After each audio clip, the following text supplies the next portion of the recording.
All right, I think we're live. We'll just wait and see when it reproduces on the page here. Let me try and refresh so I know that if you're seeing me. There we go. Okay, so if you're on, give us a hello. Hello, hello. Anyway, so I am so thrilled today to welcome my guest panelist. There you go. Right, Dwight Holland from Core Brand. Yes. I'm really excited that you're joining us today, Dwayne, because you have such a wealth of knowledge in the branding field.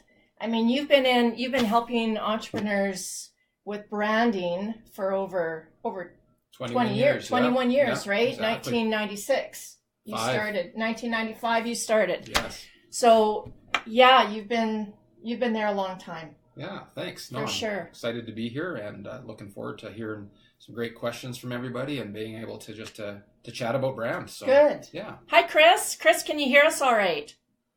Yes? No? Well, hopefully you can hear us.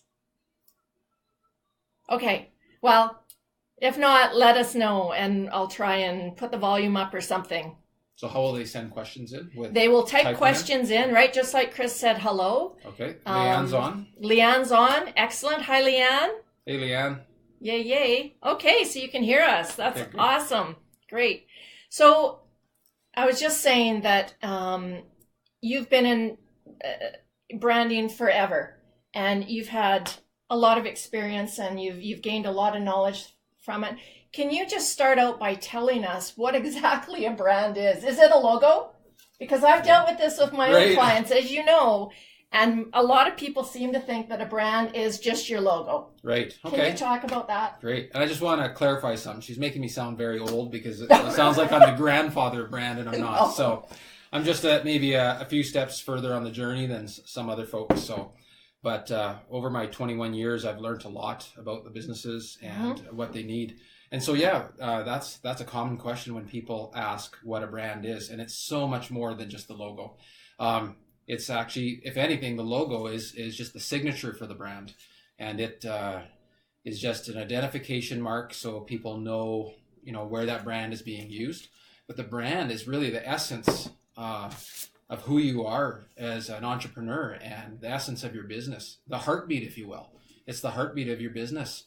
And it ends up being the face. When we get into branding, we'll talk about brand versus branding.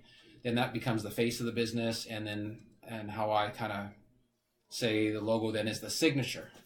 So if you think of a brand, so the heart, your own heartbeat, your own personality, who you are is your brand.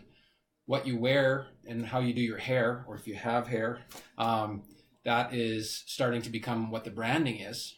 And then your signature on a check. That is almost like the logo, right? That's identifying who you are and representing your overall brand. So there's a difference between brand and branding. So brand is the heartbeat, the essence, the core of who you are as an entrepreneur and your business. And branding is then the implementation or the visual realization of the brand as it lives out there in the world. Okay, awesome. So I hear a lot about brand stories, right? Yeah. So it's a bit confusing to me even.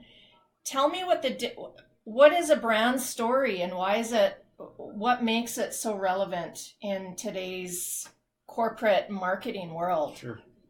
Well, stories have been around for centuries, right? Since the beginning of time, people have been using stories to relay things about their ancestors and their trades and who they are, where they're going and everything.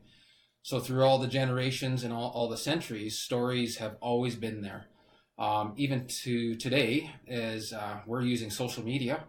Social media is one of the most modern ways to tell story. And in fact, social media, I think, is all about story. And sometimes story comes in little snippets, like tweets. And sometimes story can be a lot longer, like maybe all the information that someone will find on a website. So it's hugely important for brand, because what it is it's coming from the heartbeat of the brand. It's telling the story of the brand. It's just sharing how that brand lives and breathes. So if you look at personal brand, it's all about your story and who you are. If you're talking about your corporate brand, then it's starting to relay what that brand means to the outside world. It's communicating to those you want to reach. And when you think of brand, it's the first thing people will encounter with you, and it's the last thing that they'll remember. So a story, if you look at the two covers of a book type of thing, are basically your introduction and the ending type of thing. And you're constantly telling your story of your brand and what you offer and how you do work, how you do business. And that story comes out in so many different ways. Sometimes it's, as we call it, the elevator pitch. So in 30 seconds, you tell somebody a little snippet, an insight into your brand and who you are. And sometimes it's longer. It's on a brochure or a website or it's social media. So there's so many different versions of story. So story is everything about brand. Okay. Somebody can't get through to the site. Okay. Technical difficulties. Technical difficulties. I'm not even sure who that was. Well, that maybe while you're checking that out, is there any questions from those who are logged in already? You guys want to type a question about your own brand, something that maybe I can help you clarify or give you some insight? Otherwise, I'll just keep rambling. Can you please tell us if it's okay to mix a personal brand with a corporate brand? Because I even run into that myself. That's a good question. Never know whether I should just keep it corporate or if I should throw in a bit of personal brand, because I often think that if I throw in something personal, it doesn't make me look as big as I want to be. Okay. I don't know. Okay. I'll clarify a few things. And the nice thing is, probably this group that we're chatting with today, for the most part, are either solopreneurs or small businesses at best type of thing, and which is good, if that's as large as you want to go. And then there's a little different answer for that for larger corporations. But basically, the wonderful thing is when you're a smaller business, even like myself, your personal brand and your business brand actually can't be separated. They are who you are. And your personal brand, you just think about DNA, it doesn't go away. It's part of you, right? And same with story. So yes, you should be interjecting and sewing in your personal brand with your corporate brand or your business brand. We won't say corporate. And there's few different nuances with them.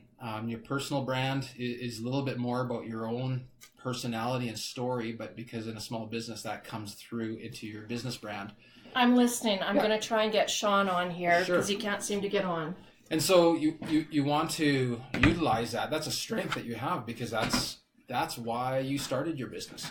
You have a passion, you have a desire, you have a purpose, and that's why you're in the business that you are today. If you're not, it's something you want to rethink about, because if you're not living out what I call a life purpose through your business purpose, then there's going to be a disconnect. And so that's the same thing with personal brand and your business brand. They have to dovetail together in order to bring you the highest sense of achievement and satisfaction, as well as the strongest foundation for a brand going forward in order to build your business on.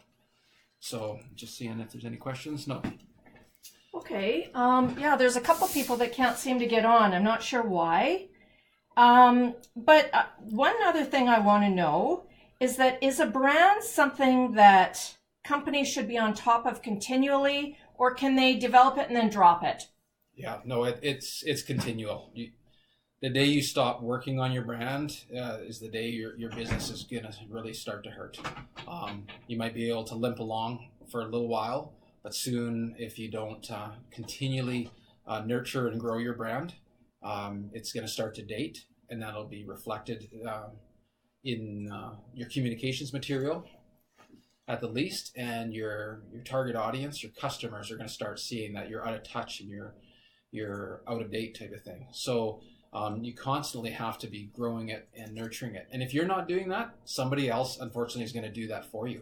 So your brand is all about perception, right, to the public. Mm-hmm. And if you don't do the work that you need to do to grow your own brand type of thing, people will start interjecting their own perceptions of what they think it is. And so if they're starting to see a bit of a dated taste to your brand in your story, your messaging, and even into the branding on the visual side of things, they will start to assume that maybe you're a business that's out of touch, and maybe they'll be looking for somebody else at that stage. So you constantly have to be working on it. It's like yourself. If you don't work on yourself as a person, as a business person, an entrepreneur, to start growing yourself in your mind and becoming better than you were yesterday, you're going to really start to fail as an entrepreneur. Yeah, no, I totally can understand that. So, I mean, what's the number one mistake you think that companies make with their branding? Well, just gonna pop my glasses on here. I'm getting that age.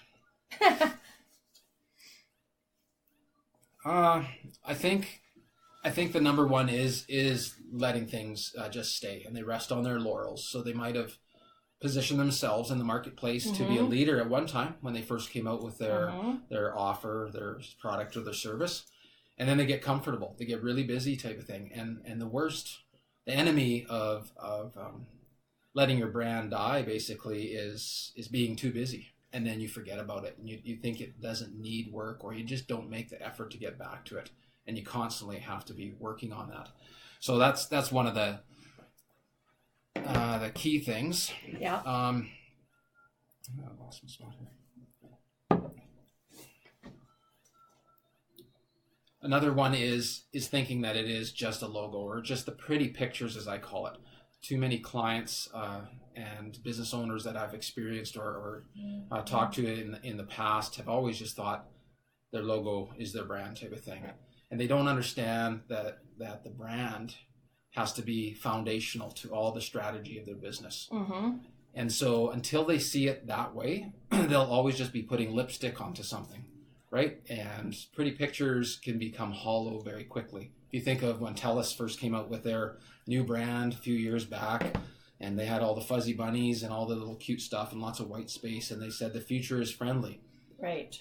But in my mind, that was just lipstick, because it might have gave us a few chuckles, a few warm fuzzies, but the tagline and their brand was hollow because it was only an inch deep, because the future wasn't friendly with them. They had so many internal problems with their organization at that stage that they were just scrambling to grab attention and saying we're different now, but they weren't. Now they caught up with the brand promise eventually, and I think they've done a lot better job. But if you just put all your effort into your campaign and your marketing and all the pretty pictures, as I call it, and don't put the effort into the strategy and the foundation of your brand, it will fall on itself very quickly. People will see through that very quickly. It's like being fake. And if you're a poser in life, people see through that really quick, type of thing. Right.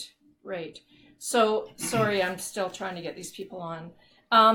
So what I hear from you is that brands, do they evolve then in time to stay current and keep up with with norms and whatnot? And I guess I know myself, when I'm dealing with clients and my own businesses, a lot of times I struggle with, whether to make a visual brand current today on what's trending, or to keep it kind of safe so that it kind of stays current throughout 10 years, 20 years, or whatever. Exactly. You know what I mean? Yep.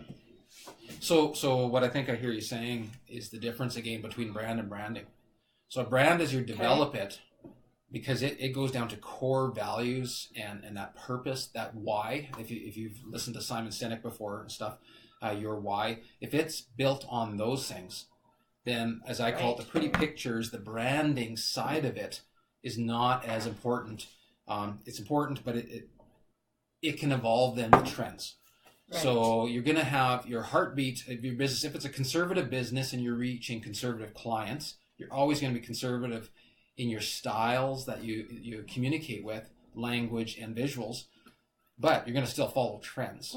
Because the same thing, someone who dressed conservatively 50 years ago, if they're still dressing the same way now, they're out of touch, right, with reality. They're out of date, type of thing. So they can still dress conservatively now, but they can actually dress with newer fashions, type of thing, right? That makes sense. So it's similar to that. So if a company is just focusing or concerned about, staying on trend all the time and just following fads without a foundation of their brand, which has to stay very consistent but can evolve, then there's the dichotomy that they're always wrestling with type of thing. And so then they're not actually following the true nature of their brand. So you stay true to yourself and it'll always work. Your story will always be strong type of thing. And then the visual imagery can change and adapt over time. But even your brand needs to evolve. It's like anything. So the heartbeat, the core of it stays the same, those principles, but you start adjusting because sometimes, after 10, 15 years of business, and even sooner sometimes, the marketplace changes. So you have to be tweaking and adjusting it. Again, the core message, the core story of your brand doesn't change, but you can start adjusting or adding things to your brand. You might also be adding new services or a different way to do things. I know Leanne does mortgage. She's a mortgage broker, so things are changing all the time with that industry, right? And so you have to adapt and evolve your brand a little bit with that, where maybe back in the day it used to be a lot more face-to-face meetings, and now you're doing online meetings a lot more. And so now you have to adapt how your warm personality can come through online meetings, right? So there's an evolution that way as well too. So do you think it stems from your mission statement? To keep your mission statement in mind all the time and to keep going back at that. Do the two related or? Yeah. So unfortunately, the corporate world of the 80s got into mission and vision statements. Yes. And they forgot about brand. And actually brand is the foundation of even your vision and mission statements. So they all work together. So you have to figure out your brand. It's basically your purpose as well too, and your why. Then you figure out your vision. Then your mission is going to be how you're going to do that, and then what you're going to do after. And so they all have to be working together. So your answer to your question, Brenda, is yes. They always have to be pointing back, and you have to be looking at all those statements to be evaluating where you're going to go with your products and your services and how you're going to communicate that. So that's what it is. It's that foundation, and it's a strategic foundation to build your business on. So you build your business on brand, and your mission and your vision is part of that, and you can't go wrong. You keep going. You stay true to that type of thing, and don't just jump as the wind blows sometimes for opportunities. Right. I equate it. I was chatting with somebody the other day, and I explained my own situation, how when I really got beyond what branding is and got to the core root of brand, and I started wearing those glasses to look at everything and filter everything. And so when you're looking through the filter of brand and your core disciplines type of thing, then as opportunities come along and clients come along, new customers, you're always looking at that opportunity through that lens, through that grid. And that helps you make decisions. That helps you differentiate between a good decision or a good opportunity and a great opportunity for your business. Right. Gotcha. So Jackie just sent in a question. And she asked, when should a business look at changing their brand? So maybe how often, or is there a strategy for that, or a time frame, or what's your experience? Yeah. I'm sounding like a broken record, but again, that's the difference between brand and branding. So your brand, it may evolve, but it doesn't change. Your branding could change over time. And a few, if we just look at branding and we just want to look at the logo side of things itself, a lot of times organizations will take opportunities to evolve and massage their branding, their visual brand identity to the organization in times of change. So they might be adding new products or services or changing those. Right. They might actually be adding new locations. So you look at it going, okay, we have a capital investment here. We got to put a lot of signage. We got vehicles and everything. Right. But those are opportune times to look at that. But a lot of times it'll happen even when there's a leadership change in an organization, a product change. You're trying to target a new audience. Right. And all of a sudden you realize your brand's evolving, but now your audience is actually getting younger, right? Because your past audience is not relevant anymore to your products or services. So you have to start changing with the times to be relevant. Yeah, awesome. Hope that answers it for Jackie. Yeah. So there's no pat answer. It's like saying how long is a piece of string. But you really have to look at your own scenario, so that there's not a formula. It's really customized. You have to look at your strategy. Your business strategy always drives and dictates eventually where your branding would go. Right. Okay. And her other question, okay, here's a good one actually. What are some easy ways to build on your brand without spending a lot of money? I mean, as small businesses, and I'm one of them, we don't have, money doesn't grow on trees. And a lot of the branding, Wish it did. a lot of the marketing companies out there and branding companies, sometimes they can charge quite a bit. You bet. So what are some things that small businesses can do that that would help? Well, the number one thing I would do is work through what I called kind of a brand discovery. So go back, because you might have been in business for a year, 2 years, or even 5 years, and sometimes you didn't think of this. You just got into business and you kind of loved what you did. You got a business card and you started running it, and you had some level of success with that. But in order to grow a business, and it's a group that I work with, we talk about a jump model, taking businesses to the next level. And that's where building your business on brand can take you. But in that, we encourage, or not encourage, we work with organizations to help them revisit who they are as a company. So questions like you want to discover is thinking about, what am I now? What am I offering currently, my services, my skills? What am I not? And who do I want to be? Start really digging deep on that, right? It's going deeper than you've ever thought before, than just surface level stuff. And there's a bunch of different steps we walk people through and stuff. But in that, you start discovering a little bit more about who you are and what actually gets you up in the morning. You start there, and then start working on your story. So just start writing out the story of who you are and your business, and you might write a few pages type of thing. And then you're going to start narrowing it down. You're going to start thinking about basically 3 main questions you want to think about is what you offer and who you are. So put those together. And then your customer wants to know what's in it for them. And then they want to know basically what's different about you in that offering, and kind of how to contact you.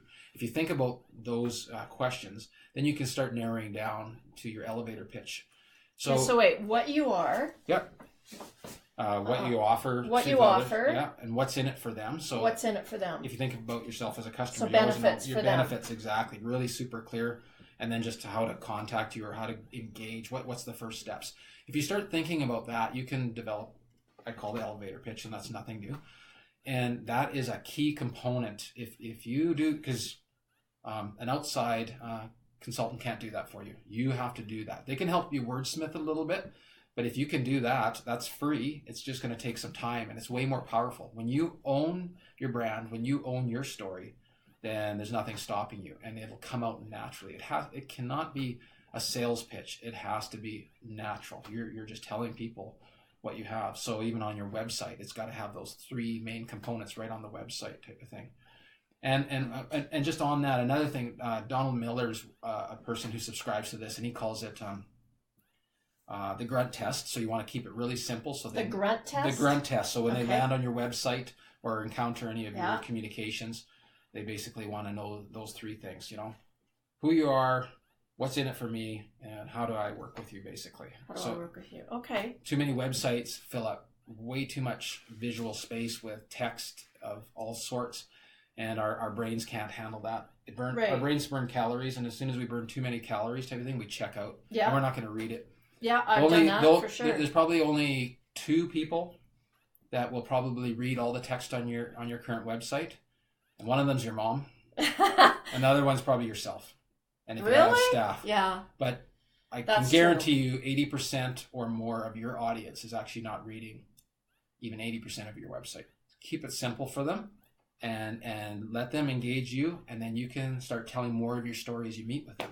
But you tell them everything on the site, Right. I tell my clients bullet points, bullets, rather than paragraphs. Yeah, and not many bullets. No. And, keep it simple for them, right? And so these are a couple free ways, right? You know, if you're doing your own website, or at least you can develop or work on the content.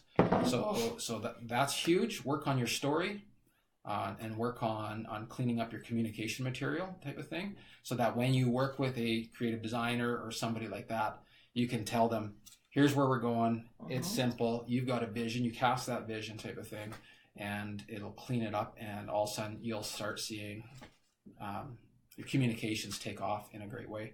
Another thing just to think about when you're working on your story and your websites and so forth is another part that Donald Miller says is, it's called the curse of knowledge. The curse of knowledge. Curse of knowledge. Okay. So a lot of times we're all experts in what we do. That's why we're in business, right? And we'll talk at a level that's probably a 10 because we understand our industry. And our customer, our audience that we want to reach is at a 1, maybe they're at a 2. And we always think we have to tell them everything for them to jump up to a 10 for the sale. And that's not true. They only have to move up usually 1 level. So if they're at a 2, just get them to a 3, and that they see that you have all the knowledge. They don't need to know all the knowledge. They just want to know that they're partnering with the right person to get what they need, type of thing. Right. So if we tell them everything, we're just scaring them off, and they're going to glaze over. Maybe like you're doing right now with me. Maybe I'm talking too much. But you want to keep it simple. So. But you know, one thing that I've tried to instill in people, and because I've heard it many different times, is a great way to tell your story, which you know, donates towards your brand, is on your About Us page, and make your About Us page your story. Do you think there's some validity to that, or no? Yes, there's some validity. Okay. And as I've, you know what, for myself, I'm learning all the time. And these last few years, we're really focused on the why and our story. And that's really important. That should never go away. But that your target audience, your customer, they want to know less about your why and your story, but they want to know what's in it for them, and more that you understand their story. So on the About Us page or any part of your site, you constantly have to be speaking from their perspective. They want to know that you have empathy for them and understand their pain points, and you want to communicate that clearly, that your story has the knowledge and the expertise that gives you credibility, but you want to be speaking more to their story. And so making sure you're outlining that type of thing. So, and you don't need to speak a lot about that for them to quickly understand that you're the right choice for them, right? So on the About Us page, they actually don't care that maybe you've grown up on a farm and got 5 kids and a dog. Yeah. They actually don't care. Your mom cares, so make Nobody her a cares. separate website. Nobody cares. Right, exactly. And they probably don't care that you've got 15 degrees or whatever like that, or everything. Just show them the most important ones, and a little bit to give credibility, but not so much that they check out, right? And more about you hear them, because they're supposed to be the hero of their story. You're not supposed to be the hero. You're not actually coming in to save them. You're helping to guide them and walk them through whatever their need is. You're coming alongside them to bring them success. So whether you're selling them a product or offering them a service, you're the one. And if you can start thinking at that level for your brand and your communications, that you will jump in front of all your competitors leaps and bounds. Right on. Can everybody hear us? Maybe post a question or two, and we'll read out your questions for sure. So I've had a couple people send me some questions earlier, so I'm going to read some of them. Okay, here's one. What's the biggest challenge to your clients in implementing a proper brand strategy? What's the biggest challenge? Okay. I think I made some notes on that one.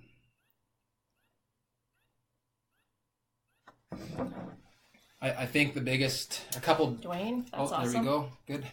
A couple of the biggest challenges are, well, the number one, like we've been talking for the last little bit here, is understanding your brand and really getting to that foundation. Right. So when they're developing a strategy, if they don't have that foundation solid, then they're going to be running all over the place, chasing squirrels, as I say, and they're not going to be being able to clearly communicate. If your story is not clear and you don't understand your customer story, then your communication message isn't going to be clear. So your strategy is going to be just all over the place. Right. Another one, if you have one or more people in your... hang on. Leanne's just asking, how do we send questions? Leanne, just the way you just asked that question is how you send a question. So just type your questions out, and I can read them. We can read them on the screen here, and we'll read them out as soon as we get them. It's awesome. I'm glad you're here. Sorry, I didn't mean to interrupt you. All right. Just wanted to answer Leanne there. Yeah. And one of the big things, excuse me, so as you can hear me say, I'm all about building your business on brand. So that's the strategy. So that's the number one thing. If they start working on that, they'll really grow their business. And then the whole concept of getting beyond that, your brand strategy and your business strategy is about pretty pictures. Don't jump to the campaign. In the jump model, we have a few different steps. We teach people about brand. Then they have to think about their product next. Then they think about channels. Channels are how you're going to get it out there. And then you think about sales last. Most organizations will start with sales. Quickly, we got to get some pretty pictures out there because we need sales because we're starving here, right? Right. And that can happen, especially in this economy. But if you can, especially in this economy, you're going to have to do a bit of both, right? So I'm going to sound a little bit like a hypocrite there, but you've got to keep working on your brand because eventually your brand will start taking over everything else. And it'll be a lot more fluid, and you won't always be in a panic. And your brand, a strong brand strategy, if it's built well, when we hit a slump in an economy like we have this last little while, and it's hit all of us, you're going to be in a better position than you are if you're just scrambling for sales all the time. Right. And then another big thing is then understanding that your brand is actually a tangible asset. So we think about assets as we think about the vehicle for our business, signage, a building, whatever, our IP, our intellectual property of what we're selling, right? Or a product or unique product. But brand is actually your biggest asset. So if you put just as much effort and time and resources into that, everything else will follow suit. So that's the biggest things for building a brand strategy is understanding who you are, understanding how valuable that brand is, putting everything in place before you jump to sales. Right on. Yeah, because I mean, a lot of companies, especially when they get started, they're overwhelmed at everything that they have to do for their company, right? So they just need money. They need money to keep going and carry forward and to fill the coffers a little bit. So then they tend to work on their brand as they go. Yeah. Just because they don't have time. Yeah. They don't have the time to commit towards a full brand, I guess. Yeah. So I guess, unfortunately, some of us who are chatting here today, that's the state we're in, where we've been going for a while and stuff. So I hope you can roll up your sleeves and step backwards, even while your business has to keep running. You're going to have to do it. You're going to have to do a little extra hard work, right? And as my dad always says, being an entrepreneur means you get to choose which 16 hours of the day you want to work. So that's not going to change right now because you just have to do it. But this is the time to do it. If you position yourself and put the effort into developing your brand, even while your business is going now, while things are slow, when things take off, you'll be set. If you wait till things are busy and you got a bunch of sales in, you won't do this, and we'll be talking about this in another year, right? Right. But anybody out there who's listening, who's just thinking about starting a business, work on your brand before anything else. Build your strategy. Then you build your business plan based on that, and that's when you decide what kind of amount of money you need. Right. Instead of putting the cart before the horse. Too many businesses have come to me in the past and say, we're about to open our store. We need a logo, a sign, and some business cards. It's too late. That can help a little bit, but boy, if they would have put the time and effort into developing their business and who they are, who they are, way more solid. They would have came out of the gates strong, and a strong brand helps you stand out in the marketplace, bar none. Right. So, here's okay. What are some good vehicles to use promoting your brand, i.e. radio, newspaper, social media, balloons, etc. from Dwayne? Okay, Dwayne. Nice name anyways. Yeah, lots of vehicles. But again, that gets into your marketing strategy, your communication strategy. So again, some of the staples though, if you're a smaller business or just starting out, is again getting your story out there is basically, your website, that's just a non-negotiable. A few years back, well, way more than a few years back when it first came around. Electronic brochure, as I called it, the couple website. Years back. Yeah, just a couple of years. Let's not date ourselves here. I had hair then, so. But anyways, but the website is probably one of your number one vehicles. Social media, if it pertains to your business. I know we've debated about this for many years, and I see there's validity to it. LinkedIn, though, is, I think, bar none, you have to have that as a business. So start practicing getting your story out there. It's way more important than, do I put my logos on my balloons? But if you have more retail business, so your signage, it has to be strong. Your interior signage for a business has to be really strong. You got to use your brand and your branding consistently. Otherwise, it looks like a dog's breakfast. And unfortunately, if we're on a limited budget as a small business, we start to cheap out on things, or we just don't hold it dear. And if it's an asset, a valuable asset, it should be like a baby. You should take care of it. And don't let other suppliers just start dictating how your brand gets used. You really got to protect that.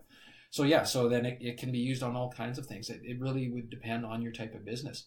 I see a lot of businesses like yourself using it on their vehicles. I used to do that as well. Oh, for sure. And I think that's a really strong communication tool. And depending on your business and who your audience is, if you understand your audience, then you'll understand where they're looking for your services. And that's got to be first. Otherwise, you could spend a lot of dollars throwing money all over the place on communicating and advertising, and your audience isn't even looking there. So you think about it right now. You wouldn't spend money on TV commercials. People aren't there, especially if your audience is a millennial. They're not watching TV. They're binging on Netflix. Maybe they're on social media. So think about where your audience is looking and then spend your dollars there. But one thing, too, that I'm always trying to tell my clients, I don't know about you, but they all say, well, social media is free. You can use social media. You can use any of those platforms, which is great. But the problem is that if you're not dedicated to posting and keeping up those social media platforms, you're going to look like an amateur. You're not doing your brand any favors.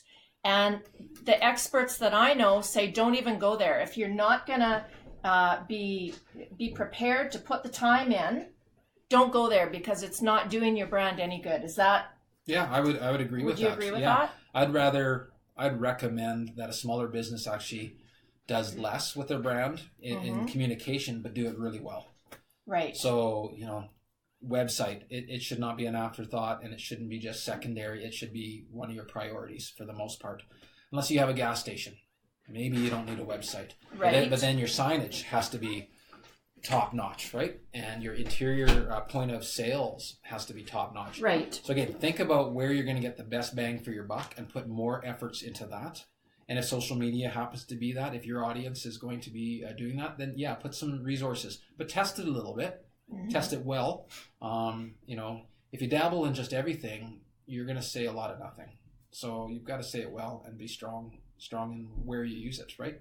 Because you've got limited resources. But also, I think that it depends on what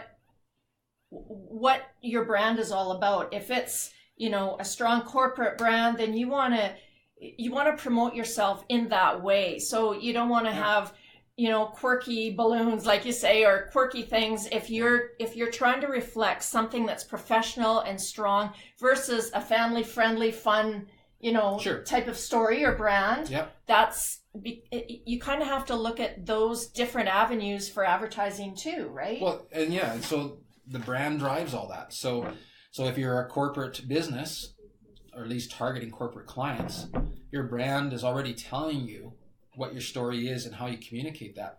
So then when you're on LinkedIn, let's say, you're not posting cat videos. You're not posting funny little things that are too personal.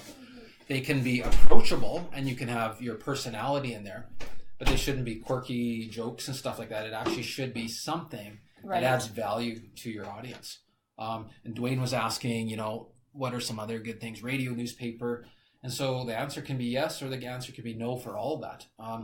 Radio right now, it really depends on who your audience is, because that's going to be a limited group that's actually listening to local radio, especially with Sirius and all of the satellite radio services out there now.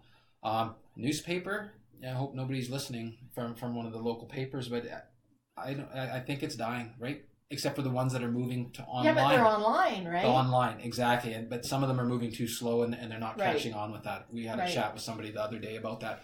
So sometimes for a quick, urgent campaign, yeah, you might put a little bit of print ads out there to try to capture somebody.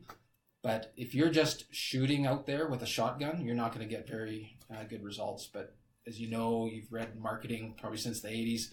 If you're shooting with an arrow, you're going to hit that target a lot more accurately.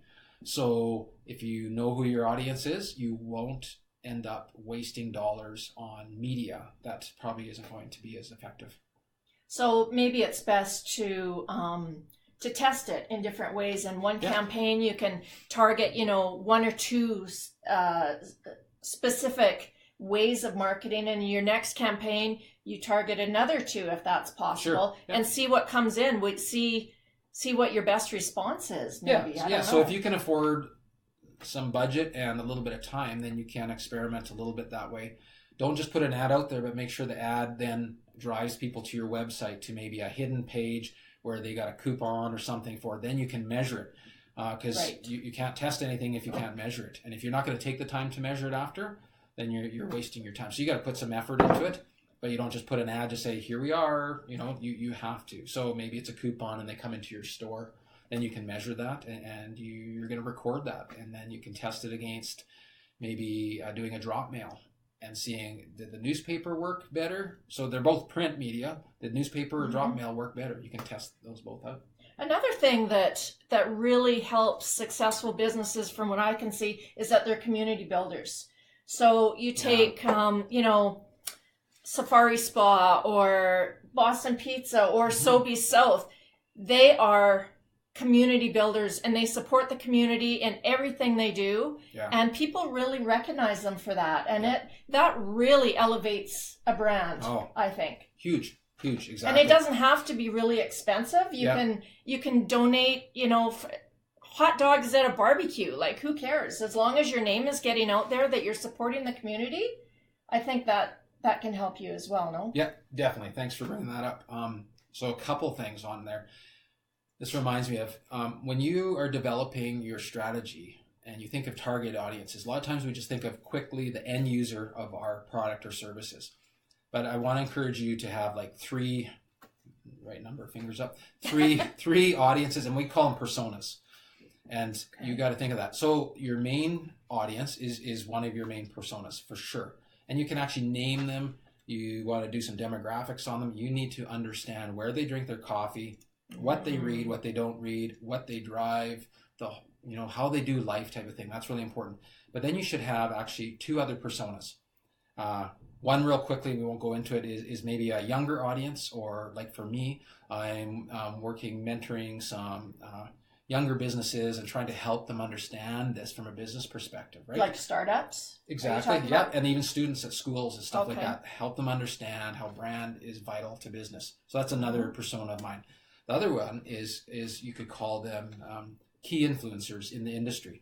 So when you're going out there and donating or being part of an event and whatever, you're usually tapping into and speaking to key influencers. They're not directly going to buy your service, but they will know who you are, and they'll connect you. Exactly. Right? They connect you, or all of a sudden you're up top of mind. So then when they have a colleague or a friend that says, hey, we're looking to buy a car, or we need to get a new mortgage, right away they can rattle off some people that they think their brand has really impacted them, right? And they want to, they've been set apart, and so they want to refer them, right? So that's really what's right. So staying top of mind should be almost, if not more important than ROI.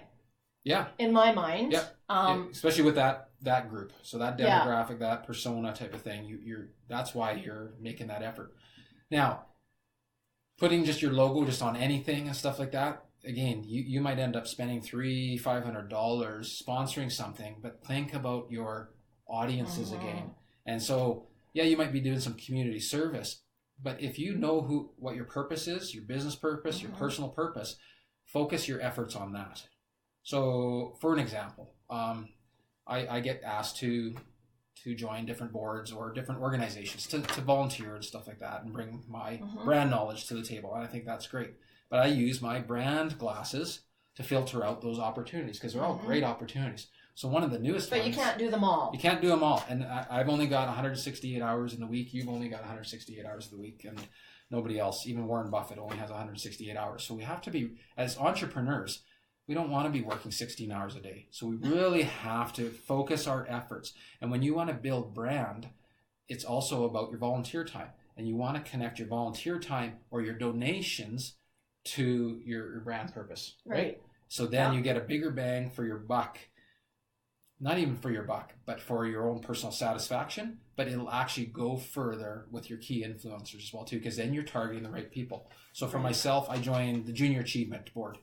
And what's so great about that for me is I actually get to go into schools and talk to students about building their business if they want to be an entrepreneur in the future. So now that connects with my purpose, my passion type of thing. And so then that actually helps drive my business as well, too. Because those teachers or those people on Junior Achievement, those can be key influencers. They're not directly going to ever buy my services type of thing, but that's where I put my time and my effort into. Right on. So I hope we answered that for you, Dwayne. Yeah, that was sort of all around. Yeah. We have some. Are there any more questions? Oh, Jackie, we've answered that one probably before you were able to get on. So if you just run back through, you'll get the answer to that question as well. Anybody else have a question? If not, I'll just keep them talking. Well, just on one note to Jackie's there that could come into mind. If you're a really a new startup type of thing, then something that I learned from a mentor of mine when I first started business is called bootstrapping, right? And so you've heard of that.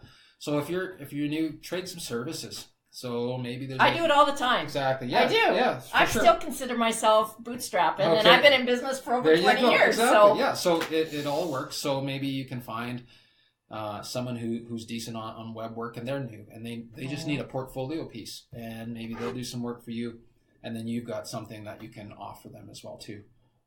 But something on that with bootstrapping, keep in mind, keep track of the time or the dollars you put in, so that they see and you understand how much time they put in, so you understand the value that you're bringing to each other. Otherwise, you can hurt business relationships really quick if you don't do it well. If you don't value each other, that can just go bad really fast. So that's a really good point. First-hand experience myself. And I'm sure we've all been there. So when I donate work, creative work to nonprofits, I actually send them an invoice for the amount of time that went in, and then I say no charge at the bottom. Right. So they understand there is value to my services, and it also then helps keep that line of communication and professionalism there as well too. Great idea. Yeah. Great idea. No, that's awesome.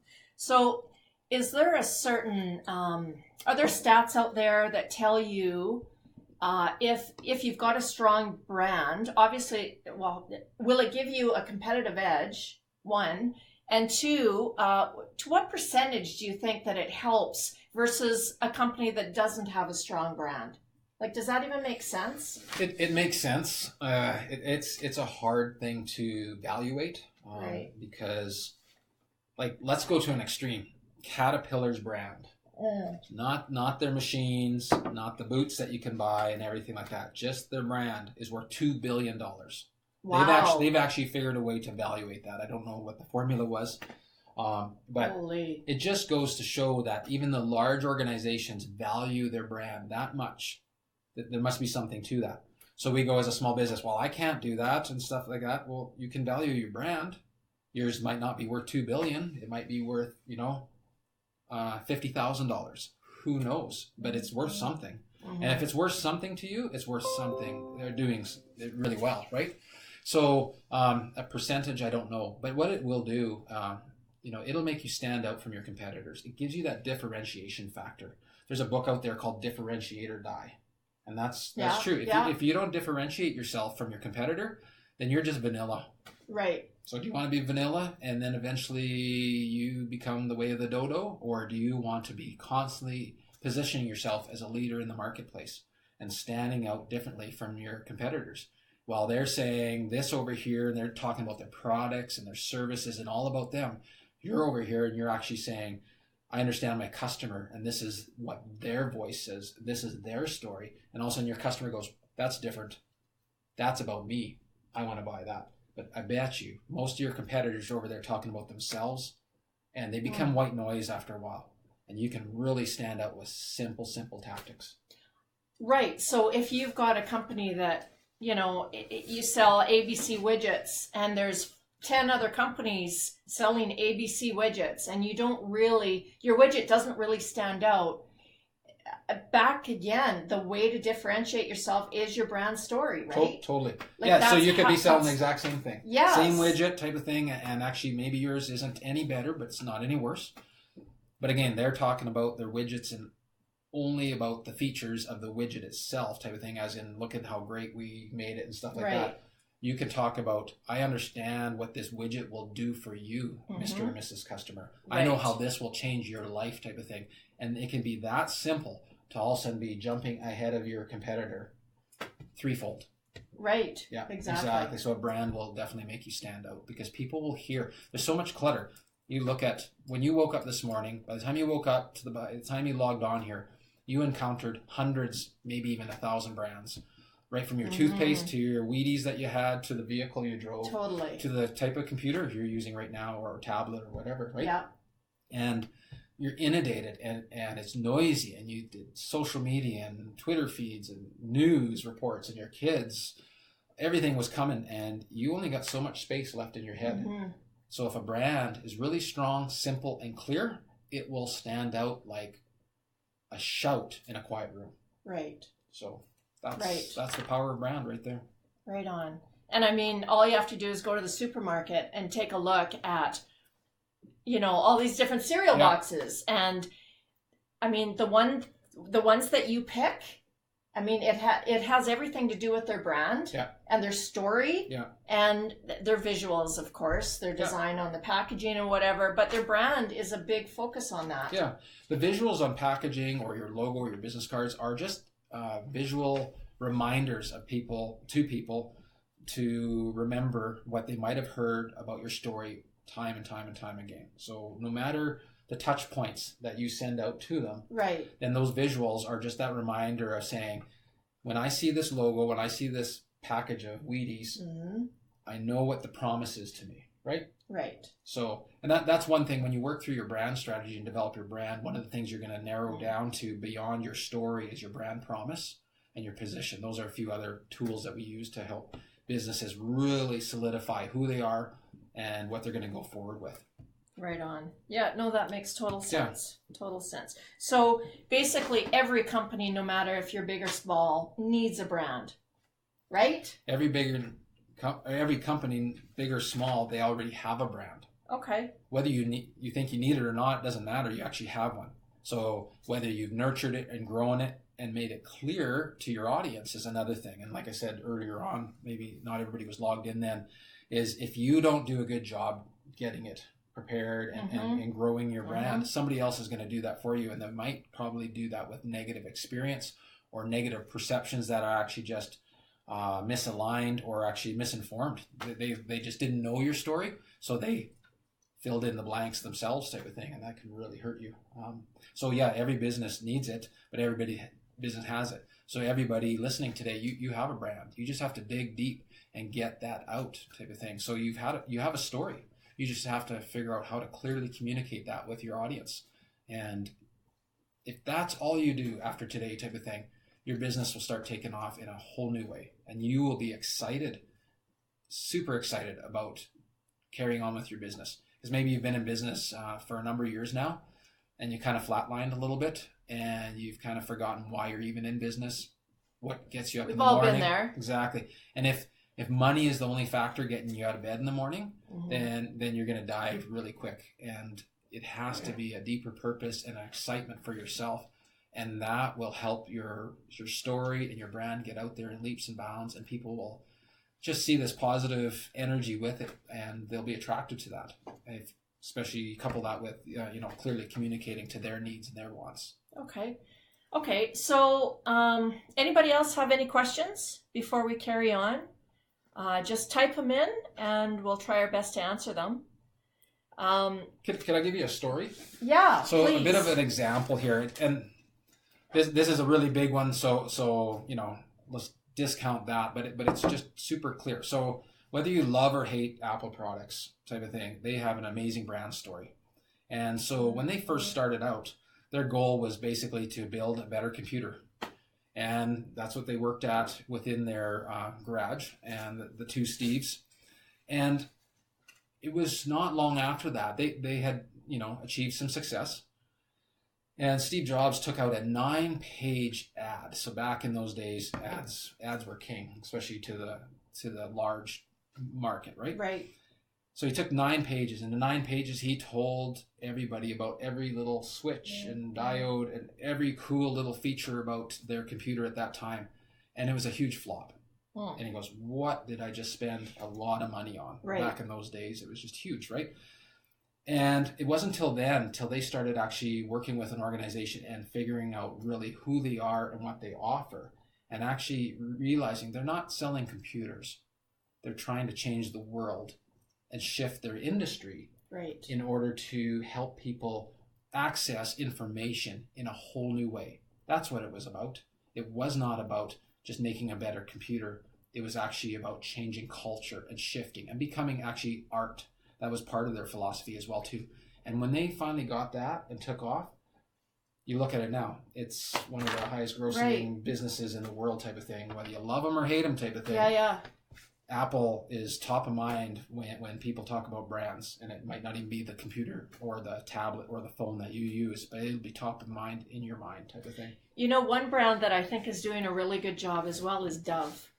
A couple of years ago, they brought out that campaign on Love Your Body, or, it's all about women loving their body and who they are. So they've moved away from, buy our soap. They've moved into, this is why we love you and you should love yourself. And they've built campaigns around it. Well, yeah, because they know their audience, right? Yeah. So they identified. So the story that they tell, their story, is through the eyes of their audience. Right. It's all about just, being healthy and being empowered. Special K too. Yeah, exactly. Right? So then once they start speaking that language, Nike does that as well too. They're not selling running shoes. They're selling a healthy life experience type of thing. They're selling an experience, right? Now, don't get me wrong. There's times where the Apples and the Nikes and the Special Ks will promote their product, but it's within context always of their customers, their audience's story type of thing. Right. So sometimes it'll be more of a product-driven ad, so you'll see that, right? Mm-hmm. Especially if there's a promotion on or something like that. But for the most times, they'll sell the lifestyle or whatever. Now, how do we equate that to a small business? Because we can't afford a campaign that's going to be constantly doing that. Well, just think about that and distill it down to what fits in your budget and stuff. But be speaking to your audience first off. Don't speak to them too much. Don't give them that curse of knowledge, as we talked about earlier, and keeping it simple and to the point type of thing. And so I think if you just take some of those principles and distill that down to what you can actually afford to put out there, right, you can do it well instead of worrying about throwing money around and trying and testing too many things. Keeping it simple and powerful and communicate directly to them. Isn't it true though that you're really, with your brand story, you're trying to put forth an emotion, or you're trying to connect with people in an emotional way? Sure. So either you want them to be happy, or you want to connect with them by being sympathetic or empathetic or whatever. Yeah. Just so that I don't know, just so that they can connect with you on a little bit more personal level. Yeah, for sure. So yeah, it's all about, again, story and stuff like that. But one of the key things you want to remember is, how do you want them left feeling when they either talk to you or engage your services or buy your product? When they walk away, or say you walk out of the room, what do you want them to say about you? And how do you want them to be left feeling? Do you want them to be left feeling empowered, excited, relieved? Maybe you're selling a product that they're just going, oh my gosh, finally, I'm going to feel a little better now type of thing, right? You know, or whatever it is. So how do you want them to be left feeling is really huge to think about. Right. Yeah. So it is. It's about emotion. So think about their emotions. Think about their pain points. And then what does it look like? What is the sunset picture in the end type of thing? Once they've used your services or bought your product, how do they feel? Are they happy? Are they excited type of thing, right? So I guess a good takeaway or, some homework could be to write down a couple questions and answer them for yourself. Like, just like you say, what do you want people to feel when they leave you or leave your website or leave your store or whatever? Yeah. What type of audience or target market are you really going for? Exactly. What do they eat for breakfast? Where do they hang out? What are their platforms? Are they reading the newspaper? Are they listening to the radio? You have to figure all that out, right? What are some other questions that people should be really asking themselves? Okay. Well, like we alluded to at the beginning, the number one thing is, what is your true purpose? What is your why, right? Why are you even in business type of thing? Then asking yourself what your business is now. If you think about some goals of where you want to go, work backwards. So if you want to be over here, look at where you are right now, and then you think about some stages. And some of the things that you mentioned about, how are you going to communicate with your audience? But one of the big things that I really want you to think about is, what do you want to be known for? In your industry, in your marketplace, in your community, what do you want to be known for? When people say, John Doe type of thing, and you want them to equate that with expert in or best product or best service or whatever it is type of thing. And that's one of the main things that'll help you differentiate. So as you build your brand, you will position yourself. If you use the right communication tools and so forth, you will position yourself as the expert or the best known for something. And that is huge, right? So right. Top of mind, like we talked about before. So one question could be, I am blank. I am a blank. Yeah. Whether it's, I am, a communicator, I am a leader in blank, I am an expert in blank. That becomes part of your elevator pitch, right? Yep, it does. It kind of works towards that. Yeah, exactly. And every company should have an elevator pitch. Yeah. And they should know it like the back of their hands. Mine personally keeps changing. So, but I'm still working on it. Yeah, I know. Yeah, exactly. And one thing is you want to think about, so one of the exercises we give to our own clients is we get them to blue sky think. So what if, and dream big.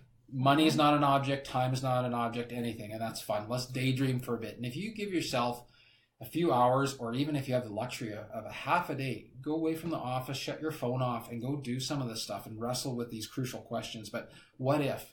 What if I did this? What if I could be this? Who could I impact? And just start dreaming. And then you want to work back and say, okay, I'm going to pick a couple of those things, and I want to be known for that. So all of a sudden you pick that, and you start driving it down. You go, okay, how does that fit? Because when you do the what if exercise, you'll find out some of the things that you're passionate about. And you'll start narrowing that focus down. And then you start, mirroring that against what am I now? And you go, what am I not? Well, what could I be? And you start dreaming from there. And then think about what are the obstacles in your way, because they're only obstacles. They're not a dead end type of thing. There's always a way around something. So if you really want to change your business, if you want 2017 to be your best year ever type of thing for your business, start wrestling with these questions, and the rest will take care of itself. It'll be amazing. Right. And my big what if is, okay, so maybe you could help me with this. What if I could be on a beach next year retired? How could we make that happen? Well, lottery tickets. That's right? The only way. Yeah, exactly. Yeah, I know. And when you do your what if exercise, there are going to be stuff like that that's maybe not quite reasonable. So you have to go, and I'm sure most of you have worked through different goal setting with your businesses and stuff. So you look at the SMART goals, look that up online sometime. So is that realistic? Right. Maybe not, because I only got $50 in the bank. So that's probably not going to happen type of thing. But find ones that are maybe realistic and tangible, at least for this year.